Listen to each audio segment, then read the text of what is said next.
Alright!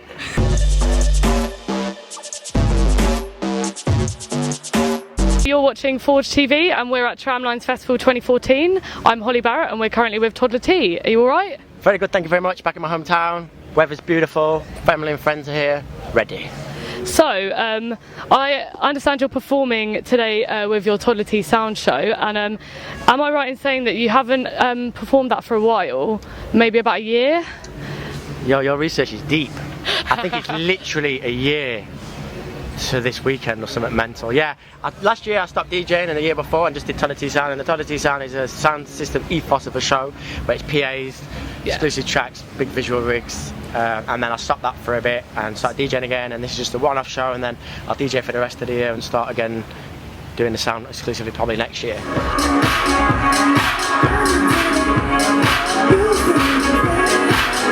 I've been reading the event description for your Toddla T takeover tonight, which is at Fez. And I was quite shocked to learn that you were DJing in clubs when you were 14. Is that true? It's a slight bend of truth. I was DJing in clubs from 16. Yeah.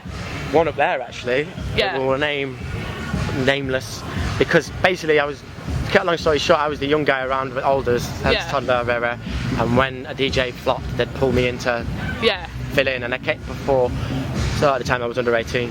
But it's funny because the first time I played at the Fez was 10 years ago this year, and I played with Pipes, who's playing with me tonight, and he put me on, and I was so nervous, like mental, because at the time it was a club night called Scuba, and all they played were house, just house all night. And he brought me in as a bit of a curveball, but I was the experiment as an 18-year-old. I was like, whoa! But we're doing it again tonight, so it's actually really special in that way as well, that we're going back with that original lineup, plus Benji B as well. Maybe sick, man. Oh, I'm glad to hear that. And I've been reading on Ninja Tune that your Radio 1 show is undergoing some changes, and that's that you've got an extended show. I couldn't find much more information about that, so I was going to ask you if you could talk us through what the changes are and how you feel about them. Sure, Toddla T show every Thursday night to Friday morning, 2 to 4, BBC Radio 1 and 1 Extra, but it's going to be extended from 1 till 4 from September. That's it. We're going to have an extra hour to play with, which is obviously amazing. I'm just trying to work out what we're going to do with that hour, or if anything, just play good music. So that's kicks in September, so it's just more time to be able to broadcast, which is, as you know, is great. Do you think it's going to be more chat or more tunes? Good question. I mean, we'll probably have to do more features than that, so there'll be more chat, but there's mainly music emphasis of my show, so tunes most time, Okay then, and your last release was I Don't Want to Hear That, featuring Jammer and Danny Weed, two grime scene legends, and I was wondering, do you believe there's a grime resurgence happening at the moment, and did this kind of influence you to make a grime tune at this time? That's a good point. I don't think grime ever died. It had when it was created, came out of Dark Garage in like 2007-8. To me it was the most exciting time in British music ever. Like, it was just the beats that these people were making were just like, what are you on, like mental. The MCs, we finally had our own slang, the way we spat. It was proper special, and it got so like gassed so quick. It was like anything, it exploded before it was sustaining.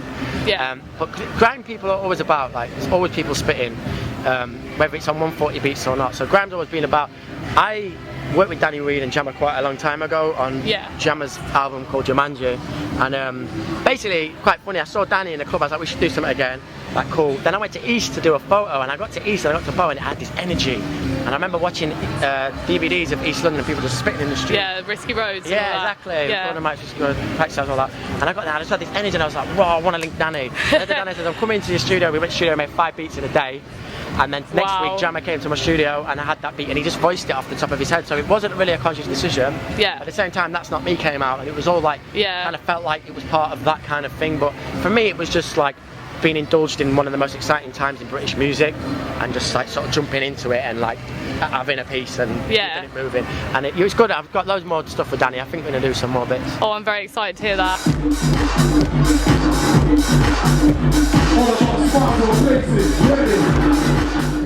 Read in a previous interview that you use a mantra that you adopted from Fake Blood, which is you're either with me or you're not. Do you think that's a difficult philosophy to implement when you're playing a main stage at a fairly large festival? Yeah, I mean, I forgot about that statement. I really like that. I think it's quite funny, but yeah, it is. I mean, you've got to be confident in yourself to do it. And I think for years I wasn't, and I just played what I thought people wanted to hear. Yeah. And I've got round to the point now where it's kind of balanced between what I know will probably work from experience, and on top of that, what I really believe in and love and come from. So it's a balance, really. Yeah. You know, look at like Metallica did headlined Glastonbury, right? Yeah. They didn't start playing like Disclosure records. So in a weird way, it's that type of mentality. Bands don't do that. So yeah. DJs should learn from that a bit and do your thing. Not enough DJs just panic and play what they think people should hear, and it's just like, it's a myth. So last year, one of your shows at Tramlines was Sheffield versus Carnival. Now I was wondering, do you think there'll ever be a Sheffield Carnival that's on levels with the carnivals in other cities? That'd be amazing. I'd love that. Obviously, carnivals in other cities have built up from years, so they've got heritage and history, and you're not going to create that overnight. No. But yeah, there's no reason why not. I think it'd be amazing. Yeah, so do I. Maybe I think it'd really work. I guess this is the nearest we've got. Yeah. Tramlines, it's outdoor, it's summer, it's music, it's community, it's vibes. So yeah, maybe this is our version. Yeah, I like that. And so, last question: what are you going to be doing between now and your solo set at Fez to chill out, or? That's a very good question, because there's talk of going for a meal. I'm not hungry though. Lots of chips and that. There's talk of maybe sticking around here. There's talk of going to my friend's house. I'll probably just stay here, drink 2 red stripe, go to the club and roll it out. Oh well, thanks for talking to us, Toddla. Thank you for having me. It's fine. So that was Forge TV at Tramlines 2014.